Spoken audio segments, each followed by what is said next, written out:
Bonjour, bonsoir à tous, bonjour, bonsoir, mes chers enfants, mes chers adolescents, chers parents, chers amis de la communauté de Fureur des enfants. L'équipe de Fureur des enfants vous salue et vous souhaite déjà une bonne semaine. Merci de toujours rester fidèle à ce podcast qui est le mot de la semaine. Le mot de cette semaine, c'est la non-violence. La non-violence, d'après le dictionnaire en ligne L'Internaute, c'est le refus du recours à la violence. La non-violence, c'est une éducation, je peux dire, à la bienveillance, à l'amour fraternel, même au milieu des conflits, des situations difficiles. Aujourd'hui, nous vivons dans une société où la violence prend de plus en plus d'ampleur. Donc, il devient essentiel, mes chers parents, chères tutrices, tuteurs, éducatrices, éducateurs, d'éduquer les enfants, les adolescents à la non-violence, et ce, dès le plus jeune âge. Les situations de conflit entre les enfants ne manquent pas et elles sont inévitables parce que les enfants sont appelés à se socialiser.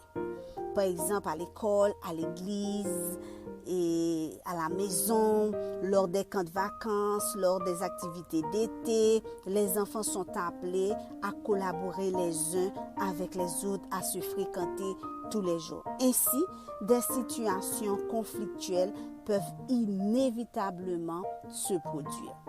Nous pouvons citer par exemple des agressions verbales et ou physiques, des taquineries des plus âgés, etc. Et face à ces situations, les enfants peuvent se montrer violents. Or, la violence affecte la personnalité. La violence rend antisocial. Ainsi, il est important, il est essentiel, mes chers parents, d'apprendre aux enfants à agir avec non-violence. Comment apprendre à son enfant à agir avec non-violence, mes chers parents? La première chose à faire, soyez attentifs aux émotions de votre enfant. Lorsqu'elle ou lorsqu'il vit des situations de conflit, aidez-la, aidez-le à les gérer pour qu'elle ou pour qu'il puisse les exprimer de manière saine. Car si ces émotions sont refoulées, l'enfant peut réagir de façon agressive envers l'autre.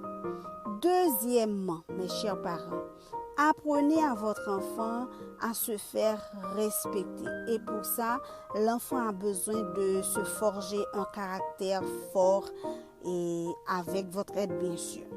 L'enfant a besoin de savoir s'affirmer, de s'estimer et d'estimer les autres également.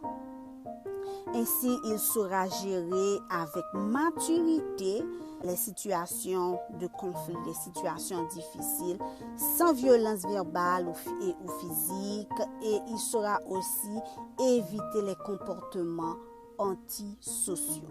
Et troisièmement, mes chers parents, c'est important, montrez l'exemple de bienveillance à vos enfants. Je mets fin à ce podcast pour cette semaine. Je vous donne rendez-vous pour la semaine prochaine. Bisous, bisous. Bye bye.